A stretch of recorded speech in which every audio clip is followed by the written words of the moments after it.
Good morning, ladies and gentlemen, and welcome into the Week 9 edition of the Sunday Sideline Report on the Sports Insanity Network. I am Mike Rifkin, joined by Lawrence Patchman Lang. Patchy, good morning. Good morning, good sir. It's good to see you. Happy to be here. We made it through daylight savings. We got that beautiful extra hour of rest, and we're ready to go. So let's get to it. We're revved up. We're ready to go. So let's just dive on in. This past Tuesday was the NFL trade deadline. Excuse me. The most active trade deadline in NFL history, which is kind of cool.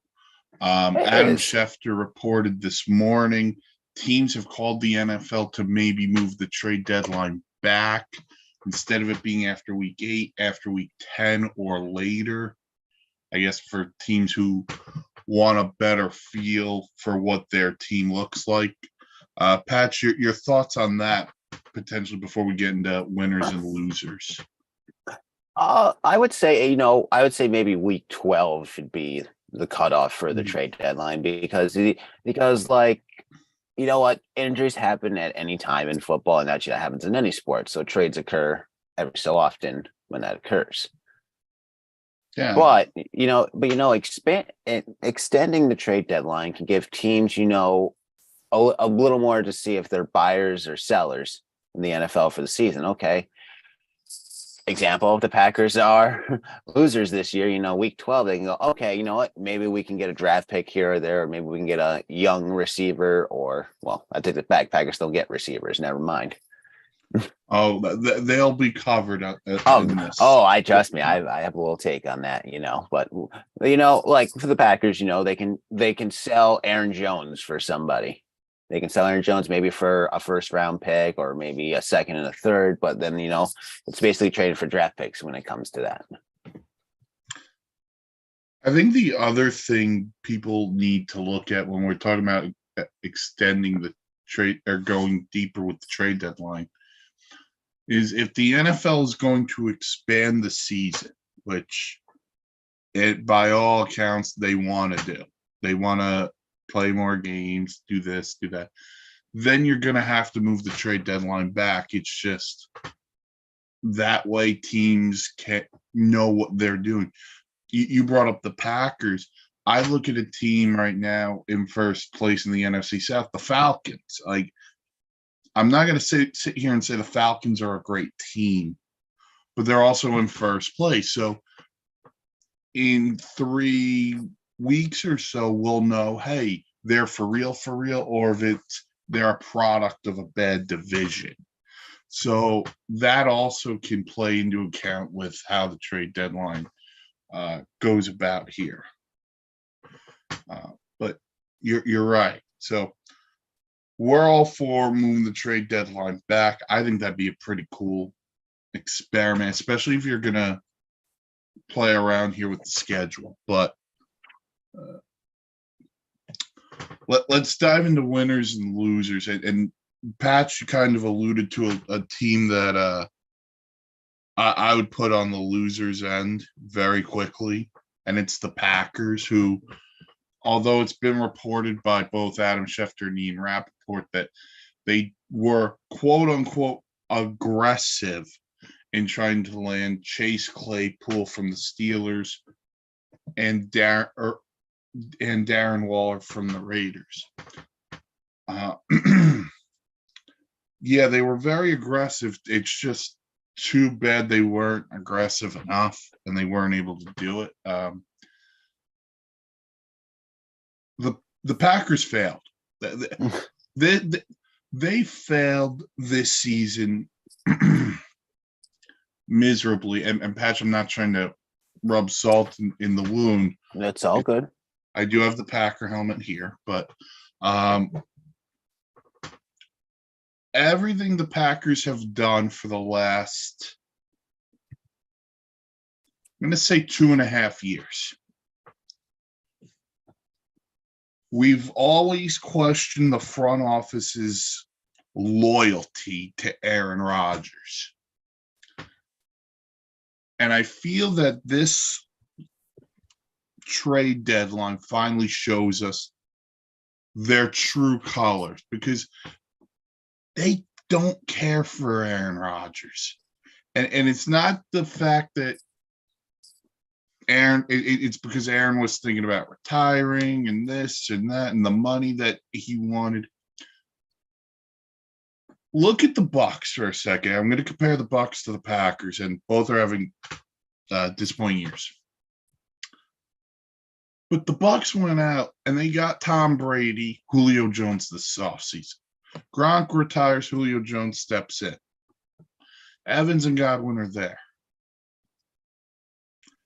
The Packers say, well, our offense has always been based on Devontae and then Aaron, A.J. Dillon, Aaron Jones, and whatever else comes about. But everyone gets a decent matchup because of what Devontae Adams brings. You move Devontae Adams for draft picks. Then you use those first 2 picks on defensive players, a defense that's been subpar this year, and you've never replaced Devontae Adams. So what is Aaron Rodgers to do with these? Look, I'm not trying to be mean. Christian Watson can't stay on the field currently. He's hurt, and I hope he gets better with his concussion. Sammy Watkins is injury prone. Everyone knows that. Romeo Doubs is showing signs of life. Alan Lazard has never been a number 1 receiver. And so your offense essentially is a rookie, Lazard, Robert Tonyan, who's coming off an ACL injury, and the 2 running backs who've been okay. Where is the I don't even want to use the term game breaker, but where's the threat?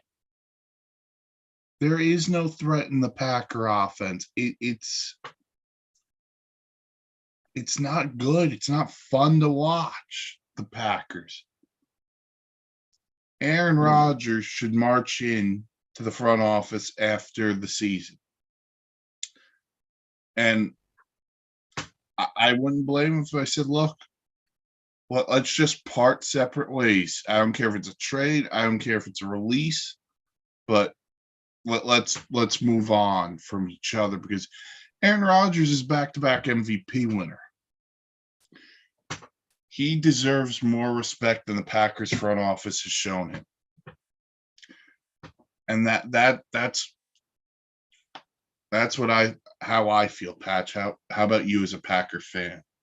It's heartache right now because the Packers never really want to spend money anymore.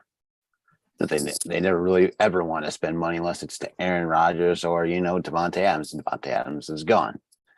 Packers always first round draft pick is always minus recently of Jordan Love in the first round. It's always we got to beef up the defense, beef up the defense.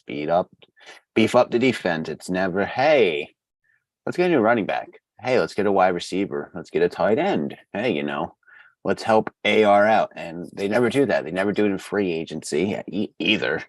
They're not going out getting Julio. They're not going out to get, if I'm going to say to Rob Gronkowski, you're not going out getting big name receivers to help Aaron Rodgers out. And you're just like, no, we're going to stick to the system play. So, there's a big F this trade deadline. You could have gone yourself and get yourself a decent wide receiver to help Rodgers out in this wide receive core that's just horrendous right now. Only saving grace to the Packers right now is the run game. That's it. That's it. Even that at times has struggled.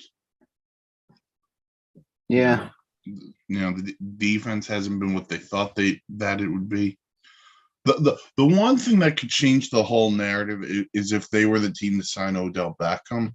But I just know I can't sit here and say the Packers are going to do it because I don't believe they will. So I think they're a massive loser on trade deadline. I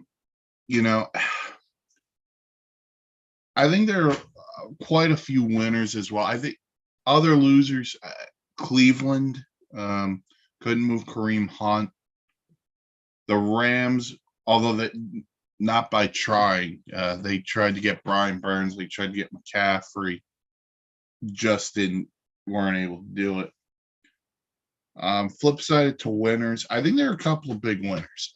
I'll break down the Dolphin deal in a few minutes, but I thought the two big ones for me, I thought the Bears were a huge winner. One, Roquan Smith is a free agent after the year, so they're able to move him for a second-round pick and a fifth-round pick to Baltimore.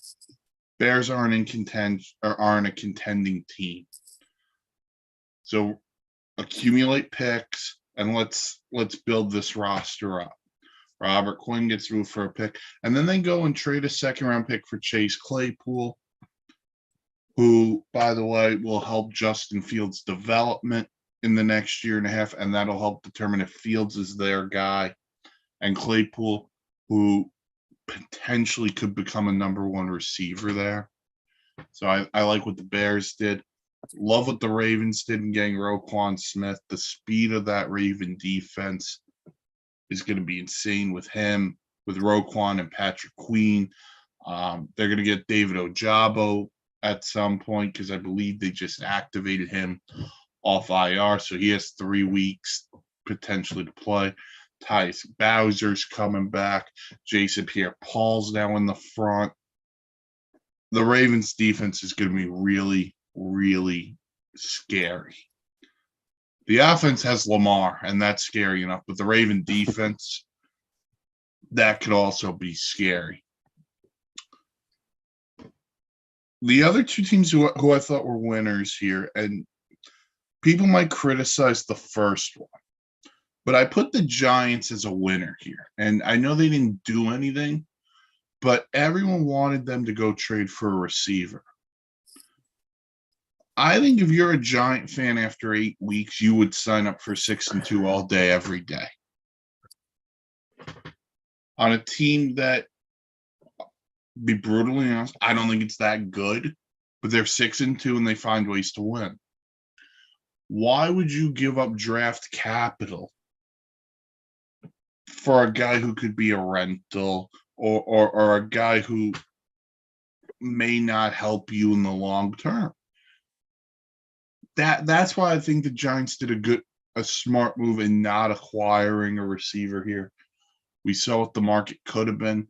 Sure, you make the call on everybody, but you stand your ground if you don't like what other teams have to offer. So I thought the Giants did a good job.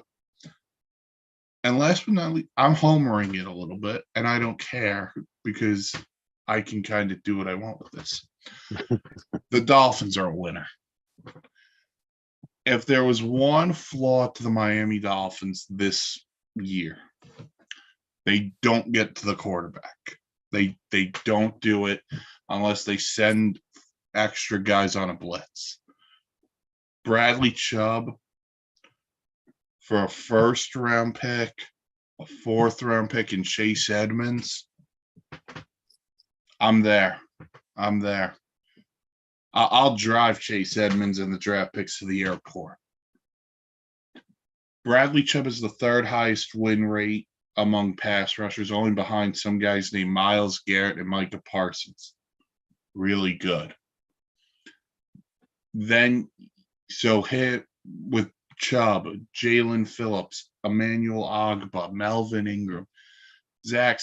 The Dolphins front is scary now. They signed Chubb to a 5-year deal worth $112 million, I believe, with 63 million guaranteed. Almost at $63 guaranteed. I think everyone would take those deals, not the players, owners. But that's something that'll very much benefit the Dolphins long term because Bradley Chubb's only 26, so he's just entering his prime. Then they go out and they get Jeff Wilson for a 5th-round pick from the Niners. Running back, knows the system, knows Mike McDaniel, knows Raheem Mostert. really, I think that's an upgrade over Chase Edmonds, who had really struggled to start this year with drops and things like that. So the Dolphins upgrade a pass rusher and potentially a backup running back. So I think the Dolphins, Bears, Ravens, Giants are huge winners. The Packers are probably the biggest loser, but that's how I viewed the trade deadline. Patch, any thoughts there? Yeah, good for the teams that made moves in the NFC North. Because my beloved team, and unfortunately, even the Lions made a move. Yeah, he traded TJ Hawkinson to the Vikings for draft picks. Yeah, for draft picks. So, hey, Lions made out good. The Vikings made out great. The Bears made out good. And then there's just the Green Bay Packers, who might, I'm going to say now, in week 9, they might finish last in the North, the rate they're going. Well, depending on what happens today, there's a interesting matchup there today.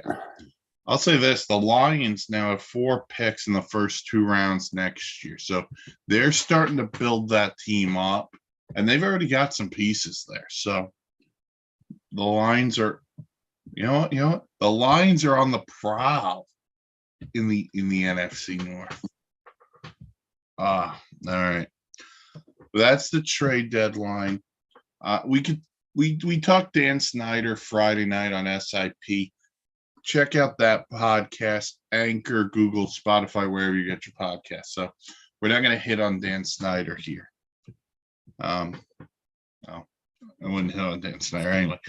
But we had a Thursday night game. The Eagles remain undefeated. They defeated the Texans by a score 29-17. Jalen Hurts, 21 of 27, 243 yards, 2 touchdowns, no picks. Miles Sanders, 93 rushing yards and a touchdown. Dallas Goedert, 8 catches, 100 yards on the dot and a touchdown. A.J. Brown, 4 catches, 59 yards and a touchdown. Javon Hargrave had 3 sacks defensively. Davis Mills, 13 of 22, 154 yards, 2 touchdowns, 2 picks. Damian Pierce, 139 rushing yards. Philip Dorsett, 3 catches, 69 yards. That was the Texans' leading receiver. The Eagles move to 8-0. And if you go through the rest of the Eagles' schedule, as I pull it up here, I'm not going to say they're going to do it because it's really hard to sit here and go undefeated. But they are really, really good, a really good team. So, yeah, so the Eagles at 8-0. So here's the Eagles, well, I guess the rest of their schedule. Next week, they play the Commanders on Monday night. I would have said that's a Carson Wentz revenge game, but Carson Wentz isn't playing. And judging on how the 2 teams played the first time, that's not going to be helpful. Then they go to Indy to play the Colts. Then they play the Packers. Then they play the Titans. Then is that the first Giant meeting? Then they play the Giants, go to the Giants. Then they play the Bears, the Cowboys on Christmas Eve. The Saints are on there, and I believe the last game of the year is their home game against the Giants. So that's what remains in front of the Eagles. I'm going to give you the games I think they could lose. I want to say the Colts, but they'll beat the Colts because the Colts are a mess also. They'll beat the Commanders because they're not very good. If the Packer game was in Green Bay, I'd say they could lose that. That's in Philly. I think they can win that. I think they can lose the Titan game, especially the way the Titans are playing right now. 5-game winning streak, and Derrick Henry is really good. Derrick Henry's really good. Derrick Henry's really good. Although I think the Titans are still missing a receiver, and that's an A.J. Brown revenge game. And I'm not expecting a text from the old ops guy, but I think Philly can lose that game at Dallas. Dallas. I think that's the other one I look at because one, Dak is back, and it's not Cooper Rush. It'll be Dak unless Dak gets hurt again. But Dak's back.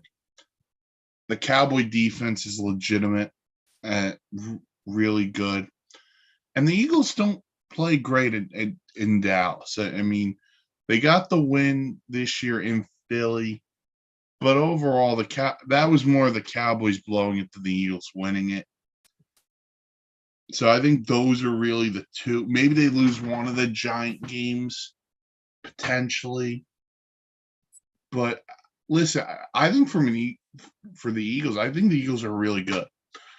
I still think they are. Okay, I'm going to word this differently than how I wanted to, because I thought coming into the year there were 4 teams that were coming out of the NFC. I thought it would have been the Bucs, it would have been the Rams, it would have been the Packers, or it would have been the 49ers.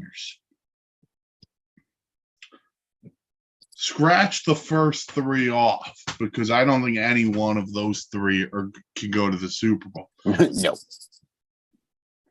I think you could put Philly with San Francisco, and you could put, I only want to say you put Dallas in there because I'm not going to give Dallas any kind of compliments on the show.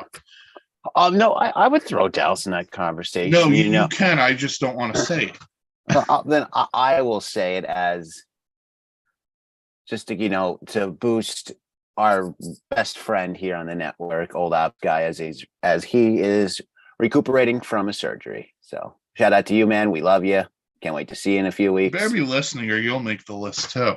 Oh yeah, you'll be. Yeah, it'll be the Rifkin and Patchman list that you'll be making. But the Cowboys are a contention on the sole fact that they got through without Prescott and Cooper Rush. Stepped up big time. Okay, he lost 1 game, not a big deal. But everyone thought, oh, Cowboy season over again. The curse is still existing for Dallas, and no. That team got around Cooper Rush and they produced wins. And now Dak is back. And now that, hey, we don't want it to happen, but if Dak goes down again, they know that they can win behind Cooper Rush. So throw the Cowboys in consideration. Oh, they're definitely in consideration. I also think they need to pound Tony Pollard more, but that's another conversation. The one other team I'll put in this conversation, the NFC, because you got the Niners, Cowboys, Eagles. I'm going to put the Vikings in there. And I know a lot of people are going to be grossed out by the fact that I just said Kirk Cousins is the quarterback of a team that's a Super Bowl contender. But the Vikings are good. They have 2 really good receivers with Jefferson and Thielen. If Dalvin Cook can stay healthy for him in the backfield, the defense is playing well enough. I think the Vikings are a team in there too. So that's where I'm looking right now. Those 4 out of the NFC. But the Eagles, A.J. Brown's probably arguably the best addition from the offseason. He's been sensational for them with Devontae Smith, with Goddard. The Eagles are fun to watch. They're a fun watch. Flip side at Houston. Listen, Houston's going to – this is not a knock on Davis Mills. Houston's taking a quarterback in the first round next year. Whether it's C.J. Stroud, whether it's Bryce Young, whether it's Will Levis, whether it's David Carr. Again, we're going to go down that road. So you do that. The saving grace to Houston is, first half of the football game, they hung in there with Philly. Well, but that's the story of their year. Like if you look, they hang in. They hang in most games, and then one mistake kills them. Yeah, it's either a missed tackle or interception, fumble, missed field goal, interception, fumble, muff punt. They just had it. Houston is just unlucky right now. Unlike their sister team that just won the World Series. Shout out to the Shout out at the Astros. Shout out to the trash can. But you're right. Like here's how Houston's schedules look. Like they tied the Colts, but they were up 20-3 and they blew it. They lost to the Broncos by a touchdown. Well, you lost to the Broncos. Well, They lost to the Russell Wilson, Bears by a field goal. They lost by 10 to the Chargers. They which is lost to the respectful. Raiders by 18, but they were Yeah. competitive. Lost by a touchdown to the Titans without without Ryan Tannehill, but again, competitive. And then this week, you lose by 12, but you're in the game throughout. Yeah, And they're hanging. you're They're hanging in hanging foot. in and you're finding out who's going to be a part of this. Like Damian Pierce is a stud, rookie out of Florida. And he's a stud running back. They weren't able to find a trade partner for Brandon Cooks, but they need some weapons on the outside. I think they take a quarterback in the first round, build up the defense. I don't know if Lovey's the coach long term, even next year, but they have pieces there. And, so they're starting to put it together. Excuse me. But they're very competitive. And that's what's important right now for the Houston Texans. It's just compete. So the Eagles beat the Texans on Thursday night. They moved 8-0. On to today's slate. And I'm going to start with really what should be deemed a heavyweight matchup in the NFC. It is a rematch of the NFC divisional playoff game. The Rams are going to Tampa to play Tom and the Bucks. Just some numbers. These are from the the divisional round last year. Matthew Stafford, 366 yards, 3 touchdowns through the air, 1 rush. Cooper Kupp, 183 yards receiving and a touchdown. The Rams lost 4 fumbles and found a way to win this game. They were up big too, and the Bucks stormed back. Brady, 30 and 54, 329, a touchdown and a pick. Leonard Fournette had 2 rushing touchdowns. Mike Evans, 119 yards and a touchdown. Now, Tom Brady, and then we'll dive into the game. Since joining the Bucks, he is 0-3 with a 61.8 completion percentage, averages 326 yards, 4 touchdowns, 3 pick sacks, 7 times against the Rams as a member of the Bucks. So Brady, as a member of the Bucks, has never beaten the Rams. And we kind of had this conversation before about teams in the NFC that haven't lived up to the hype, the Packers being one of them. These 2 teams are right there with it. The Bucks, the Rams. Neither one is playing well. So I'm going to break this down. I'm going to go team by team, and then we can have an overall discussion. I'll start with the Rams because I think a lot of the Rams' issues come from a couple of things. One, the retirement of Andrew Whitworth and the offensive line hasn't been as good. But I think the biggest thing on the Rams offense, there's 2 things. One, they miss 3 guys on this offense. They miss the presence of, in any order, Robert Woods, Van Jefferson, who's been hurt. I think he came back last week, and Odell Beckham. Because now the Rams offense is this. Remember that it was the greatest show on turf when they were in St. Louis? Now Cooper Kupp's the greatest one-man show in Los Angeles. Because that's what the Rams offense is. It's Cooper Kupp and a bunch of dudes. And Matthew Stafford is very reliant upon Cooper Kupp. Whether he's not wrong, Cooper Kupp is, for my money right now, top 3 receiver in all football. Him, Justin Jefferson, Adams, and probably Tyreek Hill's probably 4, and Stephon Diggs is probably 5. Digress. But when you're so reliant upon one guy, teams are going to game plan, double them. try to take him away. You can't take Cooper Cup away for whatever the reason. And then Sean McVay last week with the bonehead decision, leaving him in a blowout game, and he potentially gets hurt, but looks like he's gonna play today. But boy, the Rams walked out there. But I think they missed that secondary presence, that second receiver presence, whether it's Beckham, whether it's Van Jefferson, Woods. They just miss another guy. And I think Stafford is going, I don't even want to say he's throwing too much to Cooper Cup, because I think he's too reliant upon him. What made the Rams really successful last year was they spread the wealth. Cup, Beckham, Higbee, the running backs. By the way, they don't run the ball effectively either. Yeah, well, that's a massive issue. Yeah, you look at the Rams. They. I'm gonna make a comparison. They're not like the Dimsdale Ball Hogs and Fairly Odd Parents, where it's my ball. No, it's my ball. No, it's we're sharing the football. Mm-hmm. So it's good for the Rams. They share the football. Yes, they're lacking in one thing at the moment, even though the team is subpar right now. But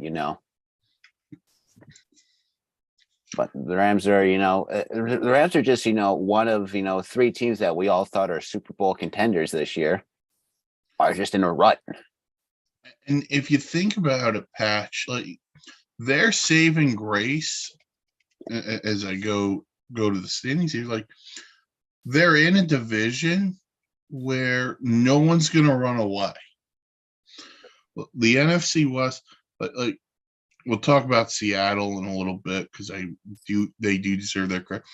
The Rams are really only a game back. They're 3-4. It's not the end of the road, but if you go through what they have to do the rest of the year, they play the Bucs today. Next week they play the Cardinals.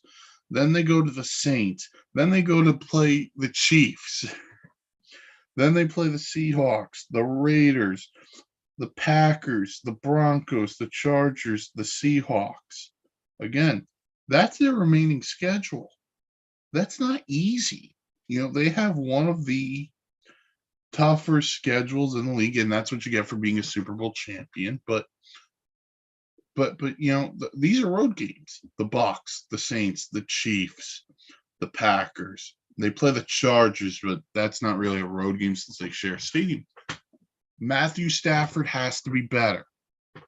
Sean McVay has to be better. The defense has to be better. Everything has to be better. Now, the Niners own them, so put last week behind you. You have to win this game. Because I hate saying this, but the loser of this game, because both teams sit, I believe, at 3-5, 3-4. Give me 1 second, double check the box. The Bucs are 3-5. The loser of this game could be done, and it's just whatever happens. But so the Rams, look, the Bucs. We can talk about the Bucs now, and look, Father Time is undefeated. It's a cliche, but Tom Brady hasn't played well. The Bucs don't run the ball well either. So there's that. I think my biggest disappointment about the Bucs is the defense. Because whenever they needed to play the last 2 years, the defense would step up. They haven't stepped up. And I don't know if it's because the offense doesn't move the ball and they're just worn out. If they're just what's going on there, but this isn't the same Bucs team that won the Super Bowl 2 years ago. And I think there's two things that the Bucs lack. I think one, Todd Bowles is a very even-keeled coach. And I'm not putting all the blame on Todd Bowles because I thought the Arians retirement was very sudden. But Todd Bowles has to find a way. to wake this team up. Because if you don't, he's probably one and done. This team is too talented. Both teams are too talented, but Sean McVay is fine because that team just won. But Todd Bowles hasn't won anything as a head coach, which is why I thought the process of just bringing him as the guy was a little weird. But they need more. They need more out of Tom.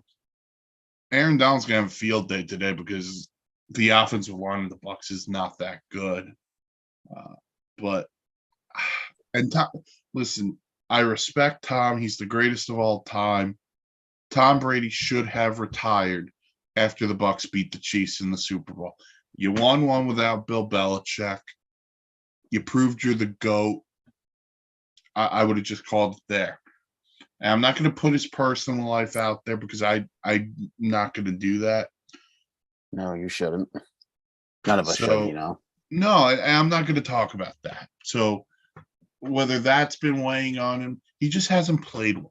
And that to me, it reminds me of the end of Peyton Manning. And Peyton couldn't have zip on the ball, different circumstance because of the neck surgeries and whatnot. But I don't want to remember Tom Brady for what he's doing this year. I want to remember the overall career of Tom Brady and why he is the greatest of all time. So this is hard to watch. It is hard to watch, even though he's in some hot water, but we can bring Brett Favre into this conversation too. He retired, after losing in the NFC Championship to the Giants. Like, okay, it's the end of Brett Favre and Rodgers era begins. And then Favre was like, no, I can still do it, yada, yada. And yes, Favre came back, but Favre's return was far more successful right now than Brady's return. Because, Brady, went through some personal stuff in his personal life, and I think it's affecting him. And now we're just seeing a downward spiral of Tom Brady. He is the GOAT. And no one will take that away from him. No one will ever take that away from him, unless, another superstar comes out and another star quarterback comes out and wins 10 Super Bowls. It's not going to happen probably for a very long time, if ever again. But, Brady's just in this downward spiral because of, I think what happened in his personal life, and now it's affecting his game. And I still think, halfway through the season, if not the end, at the end of the season, Brady's done after this year. There's no reason for him to come back again. He just needs to. Yeah. He has that Fox deal waiting for him. He has a Fox deal waiting for him. And to me, I think it's a sense of pride for Brady right now. Like, he just wants to show that, I can still do this at 40 something years old and I'm never going to retire. He's like Ric Flair basically right now. I'm never going to retire. Yeah. Ooh, shout out to Rick, Shout out the Nature Boy. Shout out to the Nature Boy, the 16-time world champion. But he's like Ric Flair basically, We all love Ric Flair, but it's a sense of pride to show that you can still do this game or still do what you love. Yeah. Even though you're the old man of the group.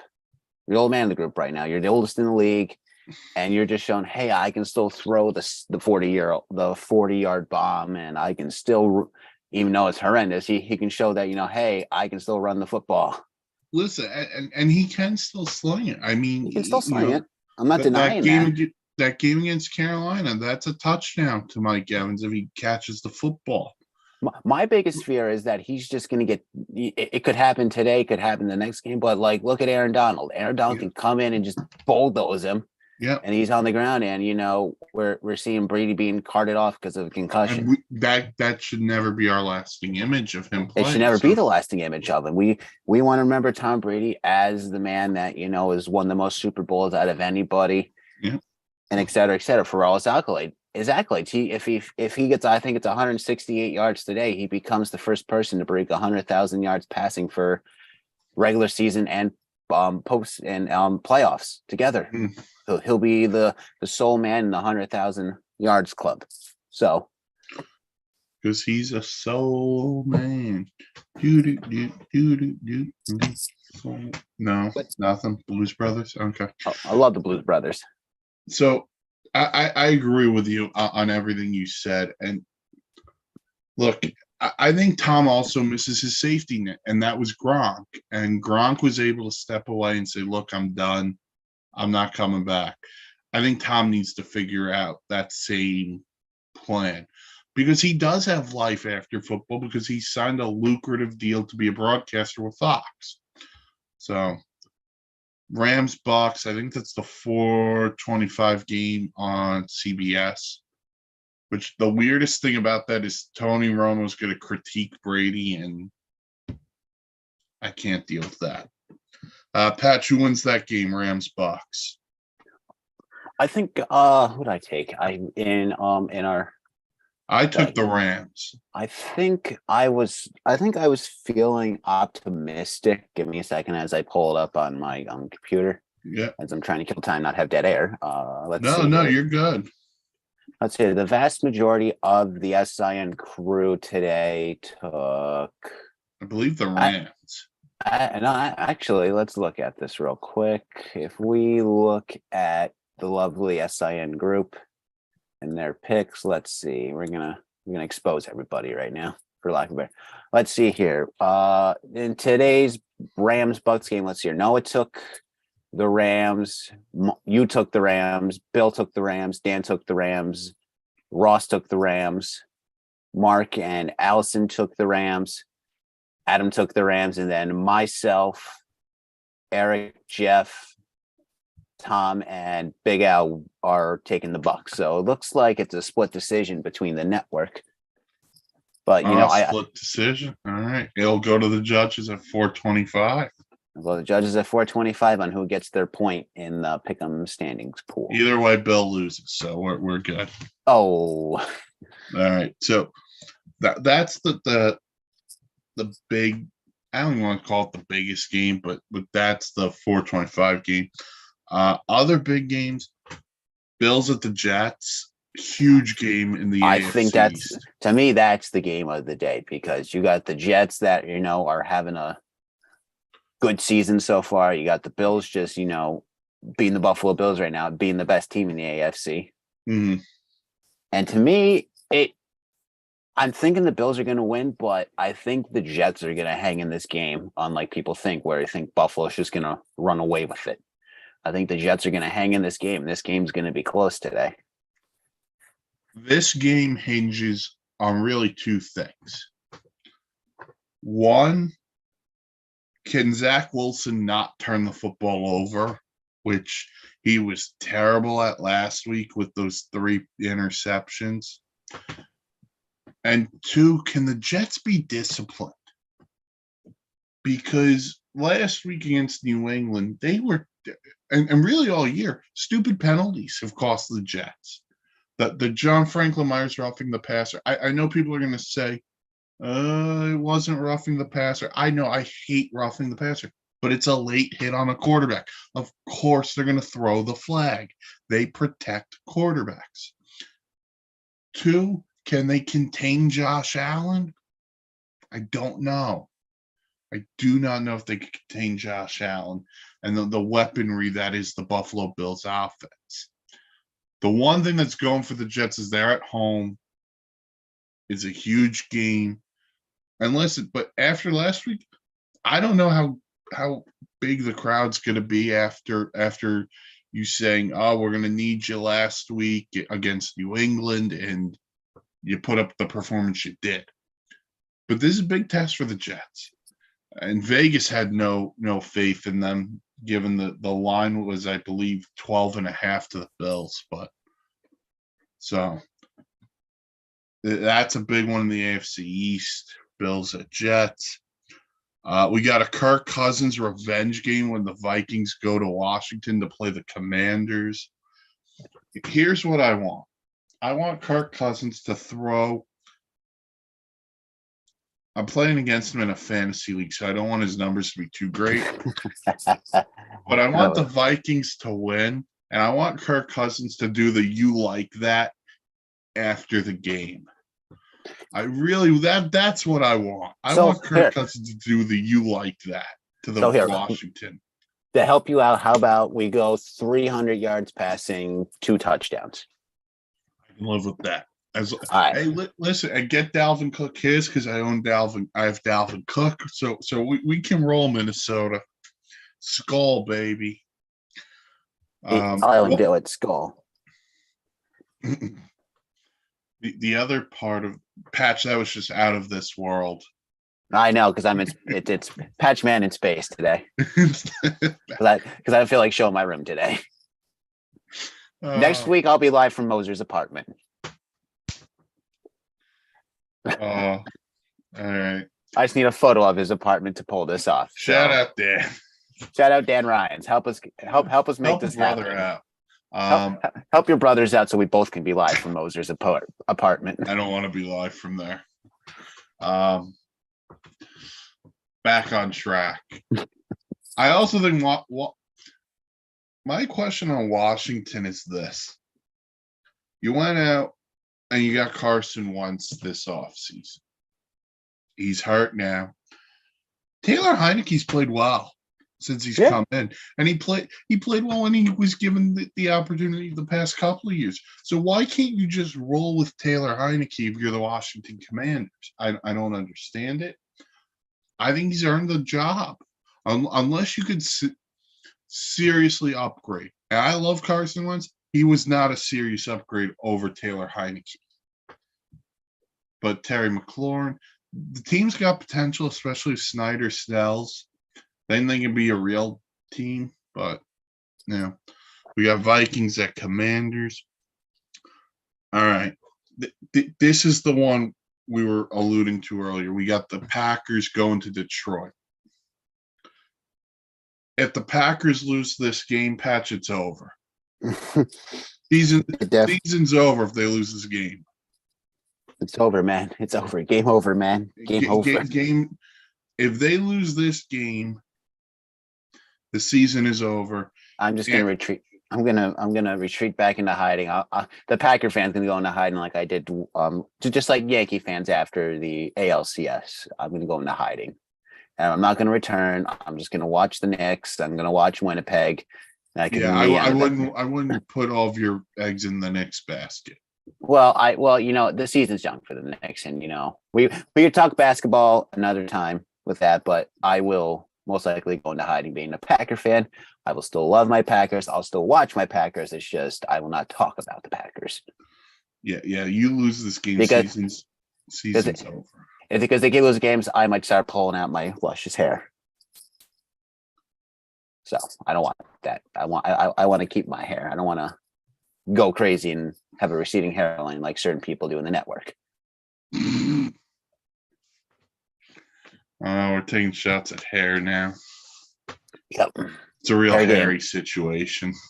Hey, it's a hair game situation. So instead of fair game, hair game. It's a hair game situation here. Hair game to everybody. So the Packers go to Detroit. They play the Lions. They split the 2 meetings last year. The Packers won at home. Detroit won the last week of the season. So I don't believe the Packers starters played the whole game. Yeah, no, it was a throwaway game because we were the one seed, and I didn't go far for us. So no, but listen, if there was ever a time for the Packer defense to have a game, it's this week because the Lions offense. Well, the saving grace to the Packers was last week they showed life a little, and Aaron Rodgers said to his young receivers, "Go make a name for yourself. We're on national TV." Go make a name for yourself. And you know what?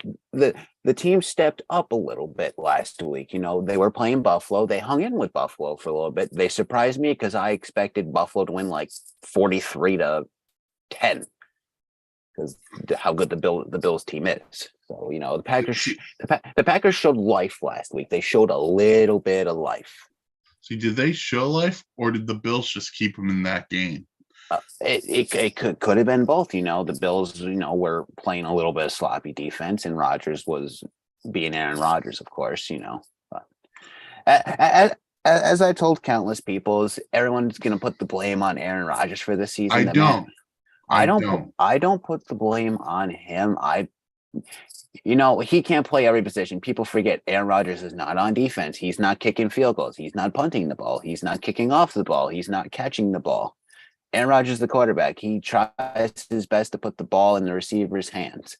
He's not running the ball either. Yes, he runs the ball here and there, but if this is a total fail in the Packers season, I don't blame Matt LaFleur. I don't blame Aaron Rodgers. I don't blame. I'm not gonna blame any of the players. I blame the front office for being terrible at what they do. And that's what it blame stems the down front to. office, and I agree with you on the front office. At some point, can the defense stop somebody? I That's agree. what. Yeah, this Because defense is supposed to be the the defense was defense. supposed to be the reason why this team was good. Yeah, the defense is subpar. The secondary is horrendous as always. I've always hated our secondary so much because they give up on plays. They don't. They see the ball thrown and they're like, oh, look at the pretty star going through the air. No, it's how about you chase it down, bat it down, not let the receivers catch the freaking football. Look, I'm a big Jair Alexander guy. I think he's one of the better corners. I Big like Dan fan, Campbell. big fan of Macho Man, Darnell Savage, Rashawn Gary. But I think they also miss Zadarius Smith, who they had to release because of cap reasons. But they just need to find ways on defense. And today's perfect opportunity because Jared Goff is a turnover machine. He didn't turn it over last week, but the week before they turned the ball over 4 times. So the Packers need to capitalize on this, and this is as much of a get right game for the Packers as there will be. They don't get right, it's over, sweetheart. So, all right. Three other games briefly to talk on. We have the Colts and the Patriots, and no, it's not Manning Brady. It'll be Sam Ellinger against Mac Jones, the quarterback battle we all want. Hey, listen, I'm going to put the Colts in there with the Packers, the Bucs, the Rams. The Colts, I think, are the biggest disappointment in all football with the way they've played. So they fired their offensive coordinator. They traded Naeem Hines. That doesn't mean anything to me. I think the Colts are a lost cause this season. New England, I'm not much of a believer in them either, but Bill will find a way to get this one done. So yeah, that's one where just I'm disappointed in the Colts more so than anything. So that's why I put it down in the rundown. Seahawks Cardinals in the NFC West. Seattle's. I don't think enough people are giving love to Seattle. They're in first place in the NFC West. I think I touched this on Thursday night Gridiron when me and Bill were doing the show. He mentioned, I'm like, the biggest surprise so far is Seattle because we've seen the resurgence of Geno Smith. Geno Smith has gone past, his couple bumps in the road from being with the Jets and getting in fight with players about money and all that. And we're going to get through that. And we did. And, everyone thought Seattle was going to be a laughing stock this season because, they're going with Geno Smith. The rate I keep seeing Geno Smith play football, Seattle's winning games. He's playing good football. I would throw that man in maybe in either an MVP conversation or maybe an offensive player of the year. I don't know if you can call him the comeback player of the year, but I really want to call him the comeback player of the year. I would call him, I would say a comeback player, because, he's bounced around and, he's having a resurgence right now. And Geno Smith's just playing good football in Seattle. And, to much surprise, Seattle might be a Super Bowl contender going down the road because the NFC is just up in disarray right now. It's a crapshoot. The Giants can be, to me, the Giants are Super Bowl contenders right now. It's a painful way for me to say that because, I think the Giants are just getting lucky winning football games. But then again, Giants are playing good football. They're stopping the football when it's needed. They're stopping plays from happening, from teams getting in field goal range and the red zone and in the end zone. and they're stepping up big time, and it's proven right now. Cowboys are playing good football, and then all the really good teams are just playing like dingus. They're playing like caca. So Yeah. if like those teams in the NFC, the contenders that, as we'll air quote that, the real contenders are, all out. It's gonna be a crapshoot in the NFC on who makes the Super Bowl. Yeah, and you gave credit to Geno Smith. I'm going to give credit somewhere else. We need to credit Pete Carroll. And Pete Carroll and John Schneider understood that, you know what? We can get rid of Russell Wilson. We can And move here's past how- Russell Wilson. And they traded Russell Wilson, and they're not skipping a beat. In fact, they're playing better. And Pete Carroll is definite. I still think Brian Dable's the front runner, but Pete Carroll's right there with him for Coach of the Year. Oh yeah, no doubt. He's had a sensational year. Lockett and Metcalf, it doesn't get much better as a receiving duo than that. Kenneth Walker's been a beast since Rashad Penny got hurt. So they have talent on offense. Defensively, they're making plays. They were really good last week against the Giants.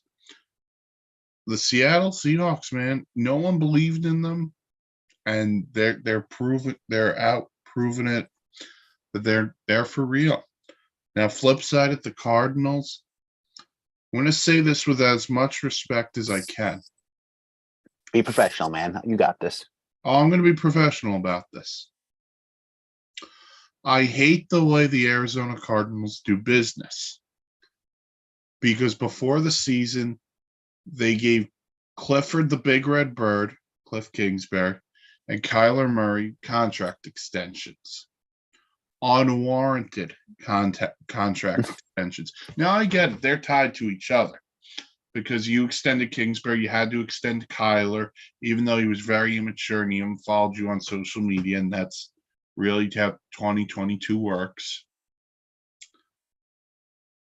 But I look at this team and I go, I want to believe. I really do. I want to believe in the Cardinals. I just can't do it because they don't win a big game. They start the year, big game, at home, the Chiefs. What happens? Laid an egg. Then they go to Vegas. They're down 20-0. They storm back, but we see what the Raiders are. Yeah, well, that's a whole nother episode. That's a whole nother issue. So last week against the Vikings, they fought back a little bit, but they find a way to lose. And I get it. They missed DeAndre Hopkins at part of this year. He's been crushing it the past couple of weeks on my fantasy team, so thank you, D-Hop. But it's just, for me, Kyler Murray got paid like an elite quarterback when he's not an elite quarterback. No. Cliff Kingsbury got paid like a very good coach. He's not. This team is not what they think they are. They think they can contend potentially for a Super Bowl. I don't see it. You're in your own division. You don't have more talent than the Rams. You don't have more talent than the Niners. And a couple of weeks ago, you're in Seattle and you didn't score a touchdown offensively. That's a problem for me. That's a problem for me with that team. So, look, Arizona, this is with all due respect. You could be fun to watch. I'd rather have a cactus coach than Cliff Kingsbury. And I'm not even talking Cactus Jack Bang Bang, but I'd rather have the AI and Madden do it than. Oh, it's what that team is. It's just, don't get me started. It's a dumpster fire.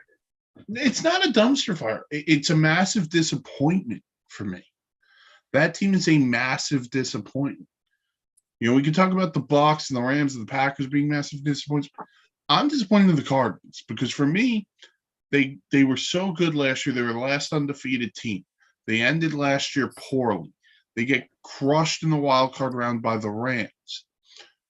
And so it was okay. Maybe that's the beginning. They had Hollywood Brown because that'll replace Hopkins for the first 6 weeks. Then Hollywood Brown now is hurt. Hopkins is back and he's playing great. But it's the same story.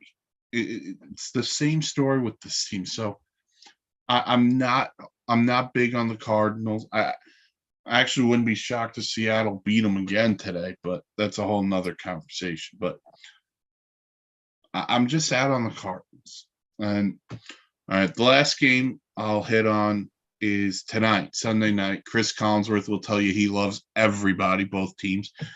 You have the Titans and the Chiefs, and you got one powerhouse in the AFC and one really good team.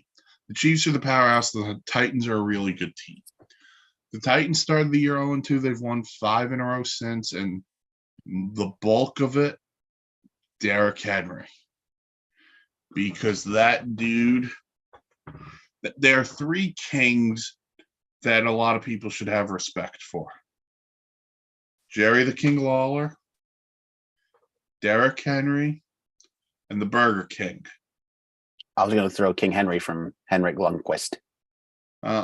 Everyone respects that king. So there's 4 kings that you must respect.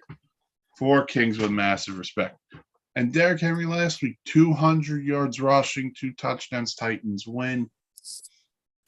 Ryan Tannehill may not play tonight. They haven't really said. But, man, if Derrick Henry runs the way he has,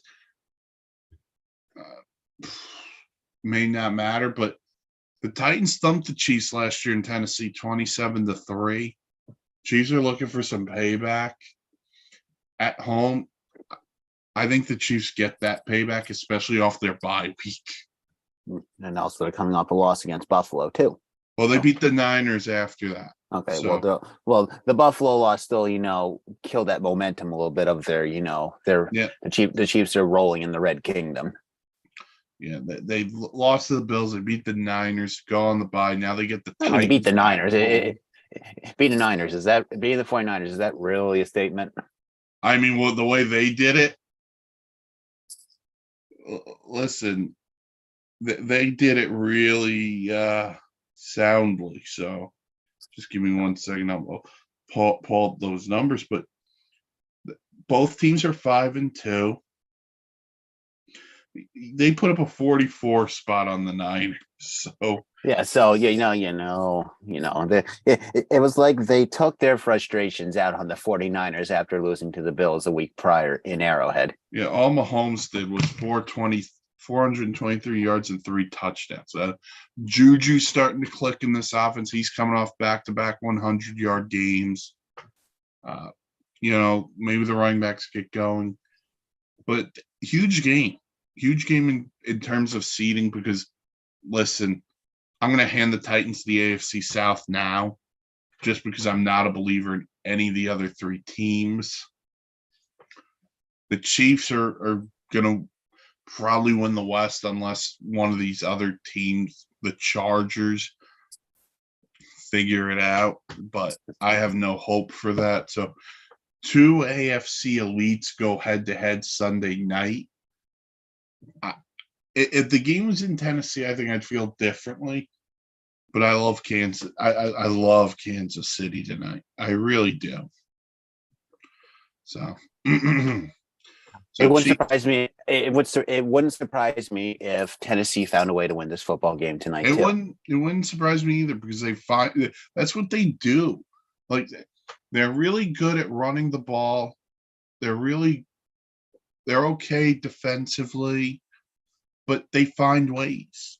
And that's the mark of a good coach. And that is a good coach in Mike Vrabel. So Chiefs Titans is your Sunday night game tonight. So look forward to that. Enjoy the day of football because we got a really good slate of games. To check this out, recheck this out. SIN's YouTube page. Follow the socials at S Insane Reels, the Twitter. Yes, SIN Real for the network Twitter. SIN Reels Network Twitter. Find us on Facebook, Twitter. Check out the podcast, Anchor, Google, Spotify, iTunes, wherever you get your podcast. Check out the website, www.thesportsinsanitynetwork.com for vlogs, blogs, planes, trains, and automobiles. And check us out every Sunday morning. We come at you previewing the day of football. You can check out Thursday Night Gridiron, where we preview the Thursday night game as well. But until next time, for Lawrence Patchman, I am Mike Rifkin. Thank you for tuning in to SIN Sunday Sideline Report. Enjoy the football. Have a great day, and namaste.